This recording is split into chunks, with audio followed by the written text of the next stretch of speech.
Hello everyone, hi guys, নতুন একটা ভিডিওতে স্বাগত জানাচ্ছি। তো এই বিষয় নিয়ে WBSCT সেমিস্টার এক্সামকে পরীক্ষার পেছনে কারো কিছু নোটিশ আপডেট এসেছে কিনা জানি না। তো অনেক কলেজে কিন্তু 8 তারিখ পর্যন্ত ইন্টারনেট চলবে, সেটা গভর্নমেন্ট হোক, গভর্নমেন্ট স্পন্সর কলেজ হোক, প্রাইভেট। তো আগে বলছেন নাকি 12 বা 17 ডিসেম্বর থেকে যদি হোক, তবুও যে খুব বেশি দিন সময় পাওয়া যাবে সেটা নয়। 7 দিন আর কী হবে। তো 12 বা 17 তারিখে যদি হয় তাহলেও কিন্তু খুব বেশি দিন টাইম রয়েছে না হাতে।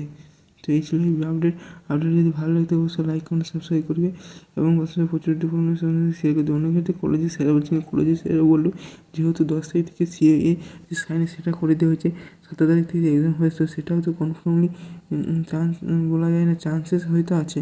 তো এই ছিল এই আপডেট। আমাদের চ্যানেল থেকে দেখছো এবং সকলে রিলেটেড আপডেট দেওয়া হয় খবর, এজেন্সি স্কলারশিপ, ওয়েসি স্কলারশিপের মতো স্কলারশিপ আপডেট দেওয়া হয়েছে। তাই ভিডিও যদি ভালো লাগে থাকে লাইক কমেন্ট সাবস্ক্রাইব করে দেওয়া হয়। Thank you. হ্যালো এভরিওয়ান, এই হলো আমার নতুন একটা সাবস্ক্রাইব বাটনটির নাম হলো বিশ্বজিৎ টেক। তো যারা চ্যানেলটি সাবস্ক্রাইব করেনি সাবস্ক্রাইবটা করে দাও। আচ্ছা, আর চ্যানেলে ভিডিও আসবে। আর সাবস্ক্রাইব বাটনটা তোমাদের কেমন লেগেছে তোমরা কমেন্টের মাধ্যমে জানিয়ে দাও। আর সাবস্ক্রাইব বাটনটা হয়তো ভালো হয়নি, তো ঠিক আছে।